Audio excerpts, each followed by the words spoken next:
భద్రాద్రి కొత్తగూడెం జిల్లా మనుగురు బీఆర్ఎస్ కార్యాలయంలో మాజీ MLA Rega Kantharao press meet నిర్వహించారు. పాయం నీకు దమ్ముంటే ఆర్ఎస్ ప్రవీణ్ కుమార్ ని జైల్లో పెట్టు చూద్దాం. మోసాలకు 12 మాసాలు అయింది. రైతులకు 3 పంటలు, 2500 మహిళలకు స్కూటీ, నిరుద్యోగులు డిగ్రీ, 50,000 రూపాయలు, పీజీ, లక్ష మోసాలకు విజయోత్సవాలు చేసుకుంటున్నారా? కిలిమంజారో హిమాలయాలు అధిరోహించారు. ఇంటింటికి గ్యారంటీ కార్డు ఇచ్చావు. 17 కోట్లు అమృత్, ఐటీడీఏ నుంచి 30 కోట్లు నేను తెచ్చిన. నువ్వు ఒక దద్దమ్మవి. నేను తెచ్చిన నిధులతో నువ్వు శంకుస్థాపనలు చేస్తున్నావని, 46 మంది పిల్లలు కలుషిత ఆహారం వల్ల చనిపోయారని మాజీ ఎమ్మెల్యే రేగా కాంతారావు ఎద్దేవా చేశారు. ప్రజా వ్యతిరేక పాలన ఆగండి మీరు మాట్లాడకండి. ప్రజా వ్యతిరేక పాలన రేవంత్ రెడ్డి గారి ప్రజాపాలన ఎట్లున్నదంటే 6 గ్యారంటీలు, 420 మోసాలు, మోసాలకి 12 మాసాలు.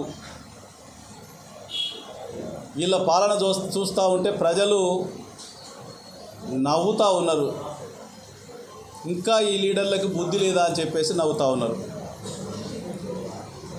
ఈ కాంగ్రెస్ పార్టీ లీడర్లు చెప్పేటువంటి మోసాలు అన్ని కావు. మరి ఇంత మోసం చేసి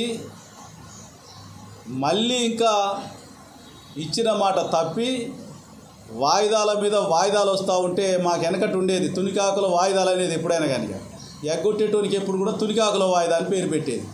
ఇక రేవంత్ రెడ్డి గారి మాటలు కూడా గట్టినే ఉన్నాయి. తుపాకురాముని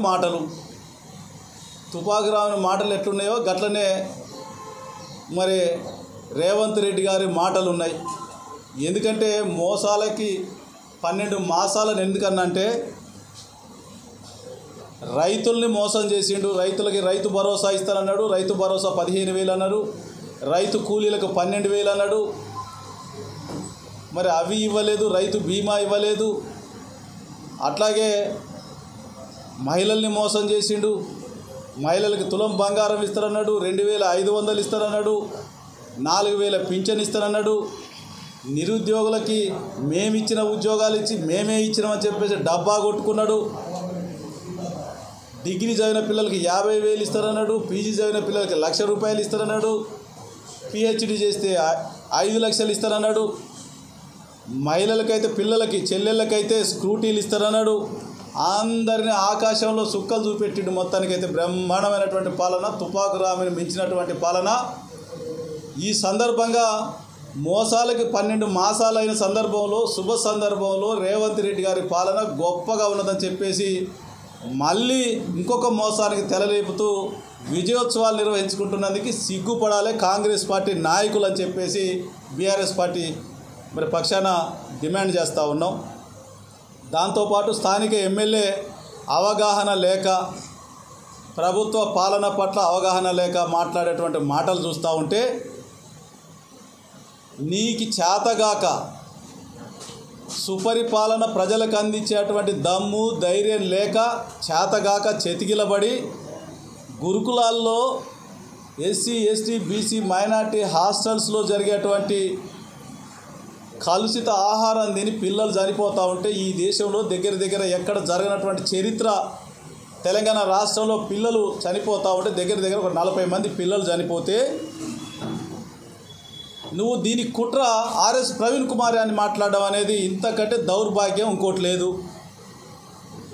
కేసీఆర్ గారి ఆదేశాల మేరకు, కేసీఆర్ గారి నాయకత్వంలో జరిగే అద్భుతమైనటువంటి పరిపాలనకు ఇదొక చెప్పడానికి ఇదొక మరి మైలురాయిగా గురుకులాలని బ్రహ్మాండంగా ప్రతి నియోజకవర్గంలో ఎస్సీకి ఎస్టీకి బీసీకి మైనార్టీలకి అద్భుతమైనటువంటి గురుకులాలు ఏర్పాటు చేసి బ్రహ్మాండమైనటువంటి భోజనం, సన్న బియ్యం, అల్పాహారం అందితే ఈరోజు వచ్చిన తర్వాత పిల్లలకి మెనూ తగ్గించి అడ్డుగోలుగా నాణ్యం లేనటువంటి, నాణ్యత లోపించినటువంటి తినుబండారాలు పెడితే పిల్లలందరూ అనారోగ్యానికి గురైతే కనీసం పోయి హాస్టల్స్